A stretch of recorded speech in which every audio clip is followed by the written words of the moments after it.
Madoris López Rodríguez, activista, feminista, defensora de derechos humanos, 25 años construyendo una sociedad al lado con y en un camino donde hay muchos y muchas, docente, investigadora, perteneciente a la Red Nacional de Mujeres, al Comité Latinoamericano de la Mujer, CLAVEN, a la Red ILA, Red de Mujeres contra la Violencia, Fundación Tecnos, es decir, hoy hago parte de varias plataformas.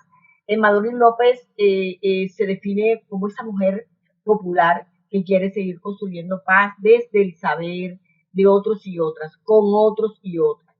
Mi nombre es Eliana Riaño Vivas, soy lesbiana feminista, militante del movimiento feminista ya hace 15 años. Actualmente hago parte de diferentes procesos. Uno de esos es, hago parte de Las Parceras, que es una línea de red feminista de acompañamiento en aborto. Por supuesto, soy abortera. Desde hace un año hago parte de un proceso, de una articulación que se llama Somos un Rostro Colectivo, de acá de Bogotá.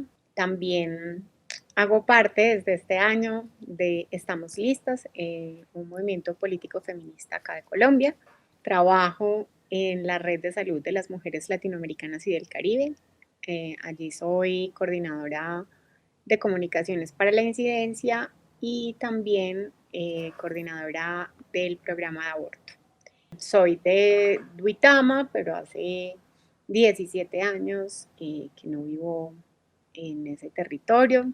Algún día espero volver y trabajar también desde esa tierra que me vio nacer. Yo soy Sandra Sáenz Sotomonte, coordino la Red de Mujeres para el Empoderamiento Político y Económico de la provincia de Vélez y la cofundamos con otras mujeres de la provincia hace 16 años. Bueno, mi nombre es Daisy Aparicio, actualmente soy la vicepresidenta del Comité del Consejo Nacional de Paz y soy representante por el sector del movimiento estudiantil.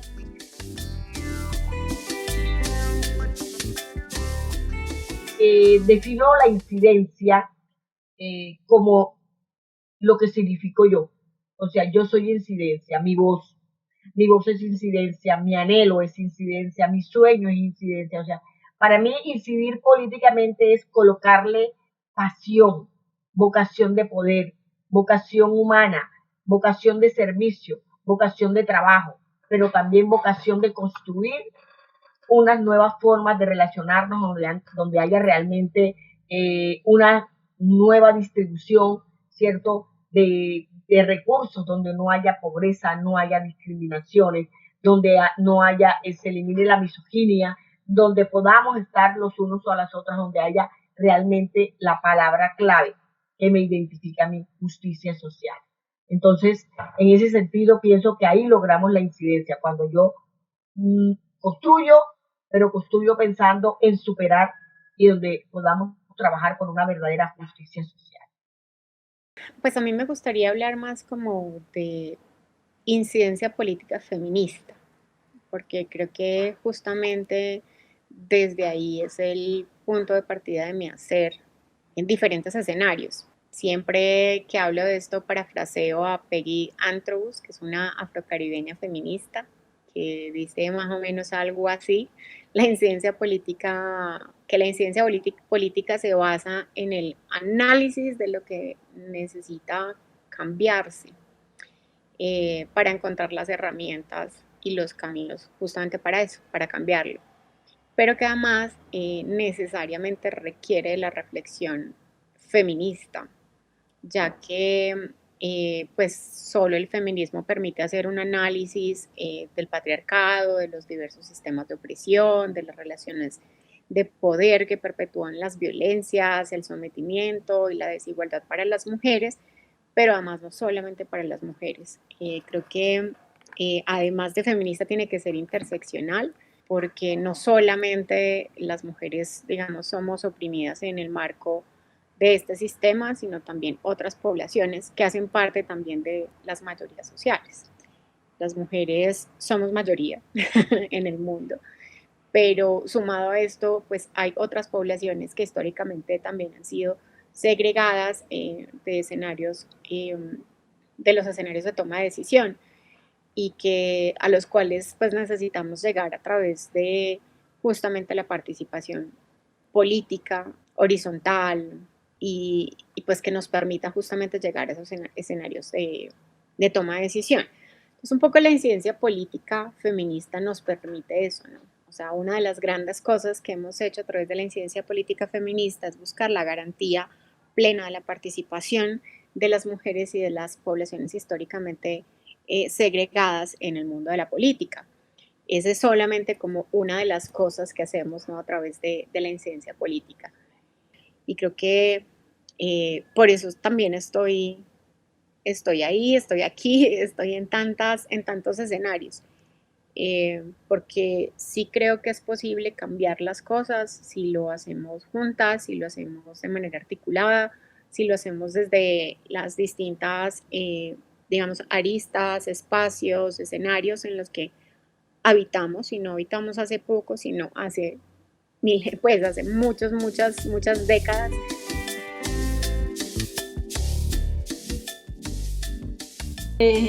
Digamos que esa es una decisión que tomamos después de haber hecho un diplomado sobre participación política de las mujeres al cual nos invitó la Corporación Compromiso, que es aquí de Santander, de Bucaramanga. Y allí tuvimos la oportunidad de hacer el análisis de la situación política, económica y social de la provincia. De ahí la importancia que todas conozcamos el contexto donde vivimos, porque por lo general no lo hacemos, simplemente vamos ahí como el dicho, ¿para dónde va Vicente? Para dónde va la gente, sin analizar muchas particularidades del porqué de nuestra situación económica, por qué nuestra situación política, por qué nuestra situación como mujeres. Ahí nos quedó ese análisis y como que nos picó ese bichito de ir sabiendo más y empezar a participar más activamente desde las mujeres. Entonces, al hacer ese análisis, nos dimos cuenta pues que no estábamos llevadas las mujeres aquí en la provincia, no habían espacios de participación, no nos invitaban a los debates importantes cuando se formulaban los planes de desarrollo, no estábamos en comités de todos estos que hay en los municipales, de desarrollo rural, ni de políticas sociales, nada, éramos completamente ceros a la izquierda, solo ustedes mujeres allá en su casita hagan oficio y cuiden los niños. Entonces, eso nos llevó a reflexionar profundamente sobre cuál sería nuestro papel de ahí en adelante. Si iba a ser un diplomado y cada una para su casa nuevamente y aquí no pasó nada. O si por el contrario, tomábamos acción, una ciudadanía activa, reconocernos como sujetas de derechos. Y pues, digamos que creo que tomé esa iniciativa de decirles, no mujeres, esto no nos puede pasar así por encima. Esto ya se nos impregnó en la piel, en el sentimiento, y tenemos que de aquí en adelante tomar acciones para empezar a transformar, al menos nosotras mismas. Empecemos por nosotras mismas. Así es como decidimos que nuestra red iba a ponerle el énfasis al tema político, porque necesitamos estar donde se toman las decisiones, y el tema económico, para también poder tener y ganar autonomía, poder ganar en nuestra confianza, saber que el billetico también pesa. Entonces, así decidimos empezar a participar política y ciudadanamente. De igual manera veía la desigualdad, la discriminación hacia las mujeres, veía una sociedad machista, ¿sí? Una sociedad patriarcal, una sociedad donde el centro era lo masculino, una sociedad sexista, y en ese sentido empecé a hacer conciencia de ello, primero desde lo individual. Cuando me convencí de ello, entonces empecé a asistir a espacios de formación, a espacios en donde el oído empezaba a escuchar nuevas iniciativas en relación a cómo ser conciencia de ese ser, y entonces empezamos a ver que era importante aceptarnos como mujer, que era importante convencernos que las mujeres éramos sujetas políticas y como sujetas políticas tenemos que saltar esas barreras que existen, que teníamos que ir más allá de, y que eso nos iba permitiendo reconocernos, organizarnos, y que era necesario trabajar en redes. Y de hecho, organizada fue que también nos dimos cuenta que podíamos avanzar en la búsqueda de nuevos derechos y de nuevas reivindicaciones para una vida mucho más, digamos, libre de violencia. Ingreso al Consejo Nacional de Paz no por el sector del movimiento estudiantil, sino por el sector de jóvenes, porque la ley 434 del 94, que le da vida al Consejo Nacional de Paz, tenía una limitación en términos de la representación de diferentes sectores. Entonces, estratégicamente, una articulación de jóvenes ligados al movimiento de festivales de la juventud, a procesos anclados al Pacto Juvenil por la Reconciliación, que fue una iniciativa en el marco de los acuerdos de La Habana. Gestamos una mesa de articulación y se definieron dos vocerías paritarias como sector de jóvenes, con la intención inicial de que en ese marco se pudieran disputar una reformulación de esa representación y se lograra el cupo por estudiantes. Fue así que en ese marco de la transición de la ley 434 del 94 al decreto 885 del 2017, que surge a la luz del acuerdo final de paz, es que se logra que el sector estudiantil quede inserto en el Consejo Nacional de Paz, y yo quedo como representante en este órgano. La incidencia política es completamente necesaria, que si no estamos ahí, están otros, y digo otros en masculino, sí. Creo que como mujer, como lesbiana, como abortera, como hija de una madre que fue violentada, que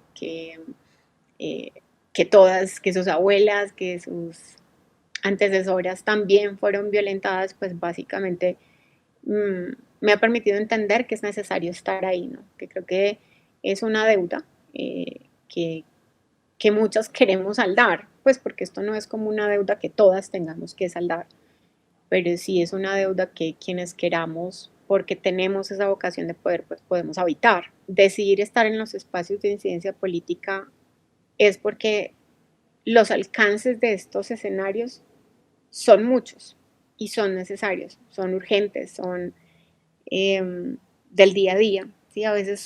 Muchas veces se habla de la coyuntura, de la política electoral, pero realmente la política no es un proceso de coyuntura. Todo el tiempo, todos los días se están tomando decisiones sobre nuestras vidas, sobre nuestros derechos, sobre las políticas, sobre los presupuestos, sobre las inversiones, sobre lo que se decide o no hacer alrededor de nuestra vida. Y en esa medida, por eso creo que es importante y he elegido yo también estar ahí, para poder contar con protocolos, políticas públicas, normativas, sentencias, leyes, consensos, resoluciones, tratados, en fin, todas estas cosas, y que también sea posible en diferentes niveles, ¿no? Que también nos permitan avanzar en el reconocimiento, garantía y protección de los derechos humanos de las mujeres y de las poblaciones históricamente segregadas por el sistema. Obviamente las leyes y demás, pues a veces las entendemos o las vemos de manera muy lejanas, incluso los procesos de incidencia, ¿no? Como que, ¿eso qué es? Eso por allá es un papel, es letra muerta, pero finalmente han sido necesarios para poder contar hoy con los derechos que tenemos, y que van a seguir siendo necesarios para seguir avanzando en los derechos que queremos seguir conquistando las mujeres y pues las poblaciones históricamente oprimidas. Entonces, pues nada, creo que por estas diferentes razones es importante estar ahí.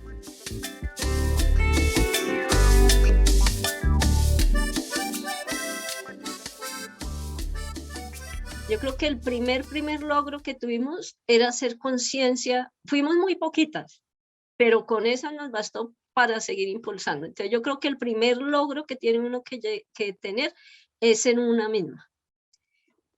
Hacer conciencia, despertar y decidir tomar acción.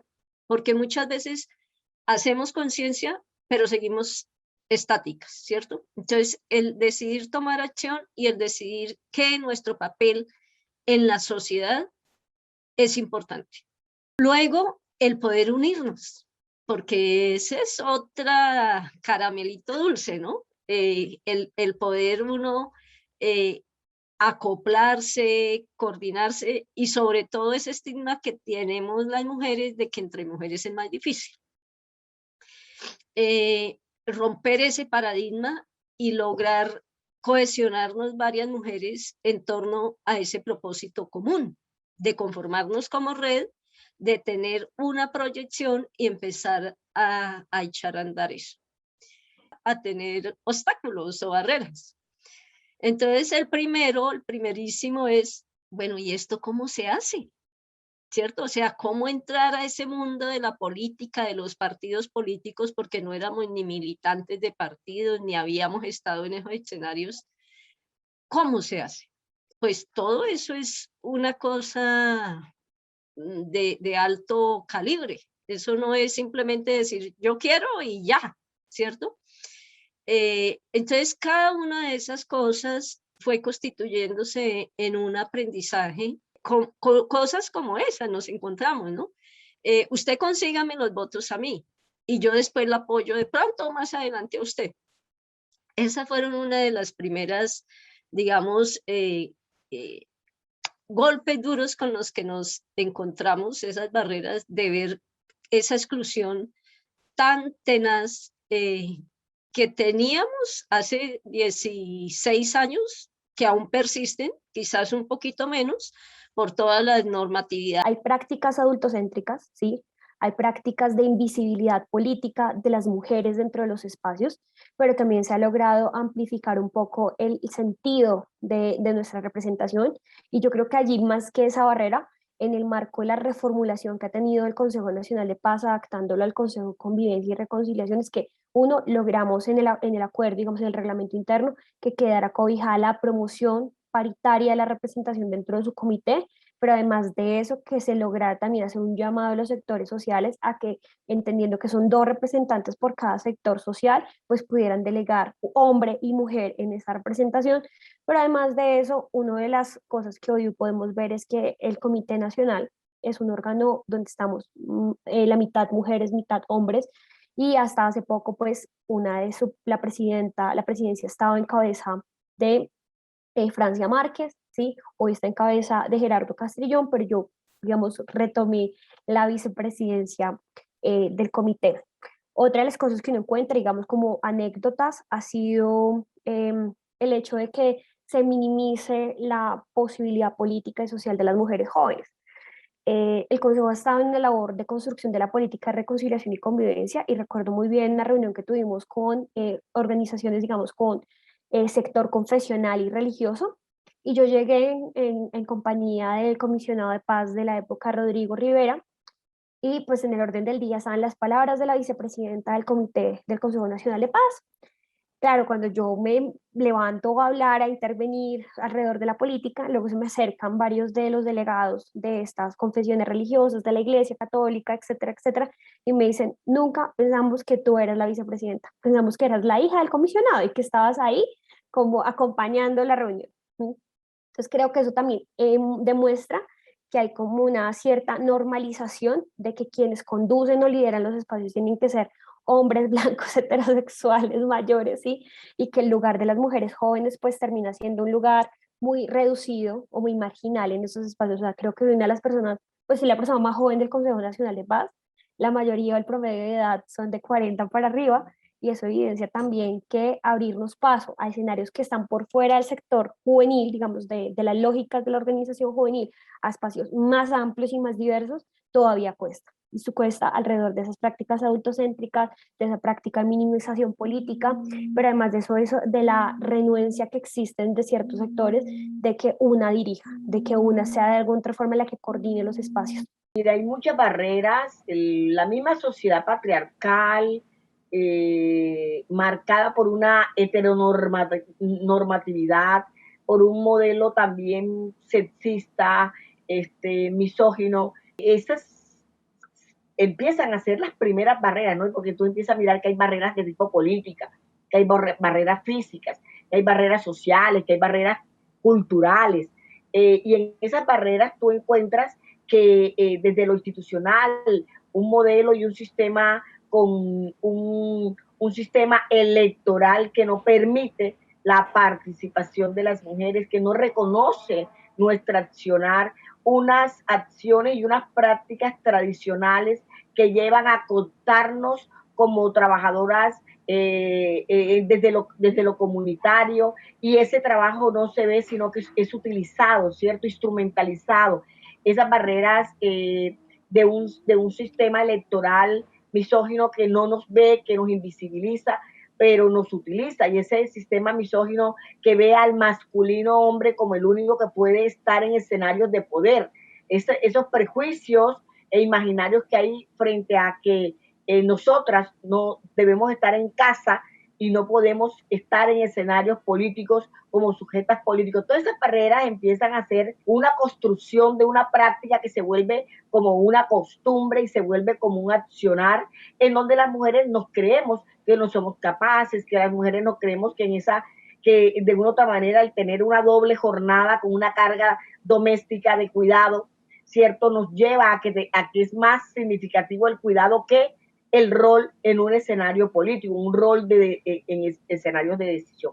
Estas barreras no las encontramos no solamente durante, sino para la búsqueda de nuestros derechos políticos, sino que la encontramos cuando la mujer logra llegar a espacios de participación en un momento determinado, ¿no? Esa doble y triple carga no la deja a ella participar en los horarios que participa un hombre. Un hombre puede reunirse ya electo como concejal o electo como congresista, puede estar caminando el país, pero una mujer con hijos no lo puede hacer de manera igual.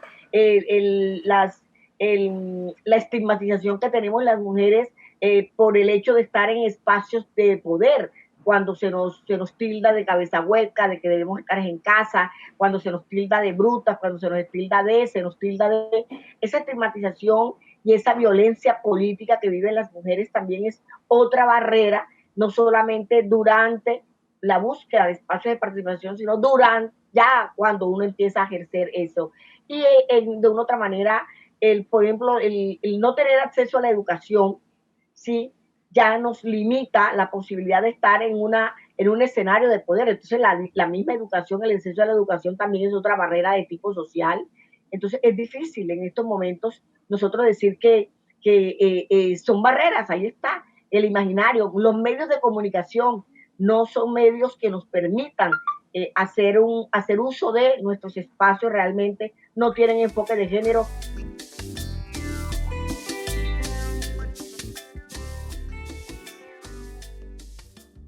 Si uno le pregunta a muchas mujeres que han llegado a esos escenarios, creo que cada una nos podría dar una ruta diferente, pero sin duda también creo que sí hay cosas que marcan, digamos, esa decisión. Uno, primero es que uno quiera, que a uno le guste, ¿cierto? Si hay las ganas, si hay el entusiasmo, pues uno empieza a romper barreras. Lo otro, que digamos que ahí hay una complejidad porque uno dice, bueno, pero ¿por qué a nosotras las mujeres sí se nos exige que estemos preparadas y a los hombres no? Pero indiscutiblemente yo sigo convencida que sí debemos de estar preparadas. Conocer el contexto, porque nosotras no podemos cometer esos errores de llegar por llegar, ¿cierto? Entonces necesitamos conocer nuestro contexto, empezando desde lo mínimo de nuestro municipio. Entonces, si uno va a ser concejal o alcaldesa, pues tiene que conocer su municipio. ¿Cuántos habitantes hay? ¿Cuál es el presupuesto? ¿Cuáles son las necesidades más sentidas?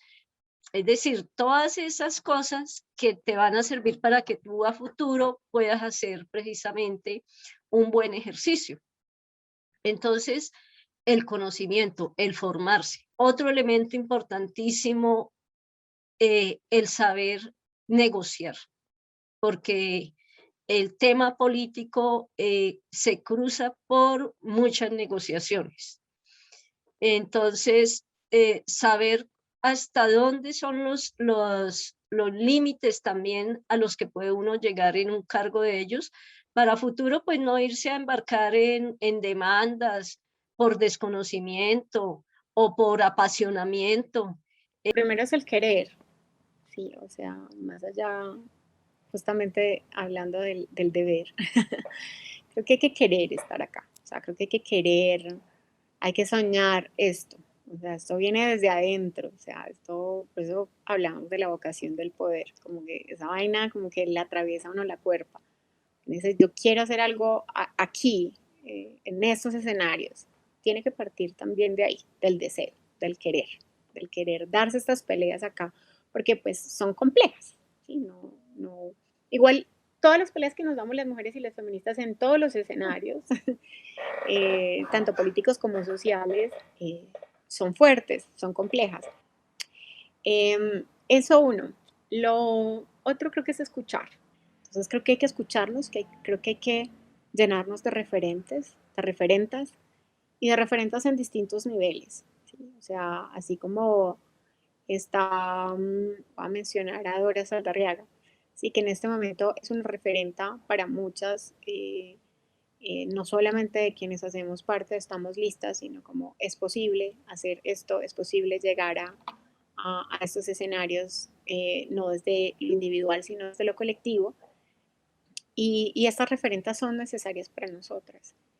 Las referentas de las mujeres que están en las JAL, que están en las, que son edilesas, que están, pues, digamos, en los diferentes escenarios, pero finalmente también le debemos esta lucha a otras. Entonces creo que parte del reconocimiento de las otras, del escuchar a las otras, a quienes nos antecedieron, porque además también tienen una experiencia que nos fortalece, que nos va a permitir no caer, ¿sí? A la primera, no decaer, no desinteresarnos.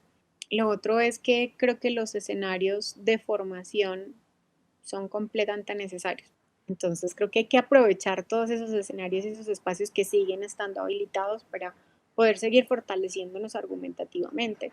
Y hay que estar ahí, ¿sí? Entonces, creo que eso, conocer lo que vayamos a defender, es decir, si uno quiere, yo soy abortera, entonces tengo como muchas claridades frente a la lucha por el aborto. En eso voy a seguirle metiendo, me voy a actualizar más, voy a estar tratando de escuchar a otras, a otros también en esta lucha.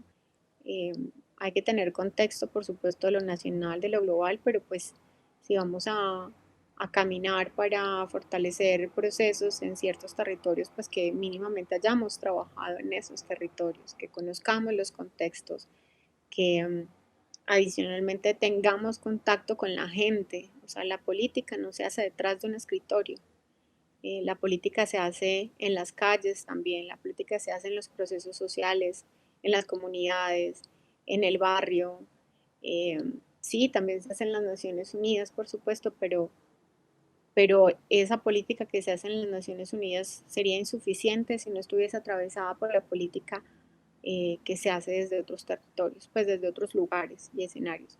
Sí, el trabajo comunitario y de base es fundamental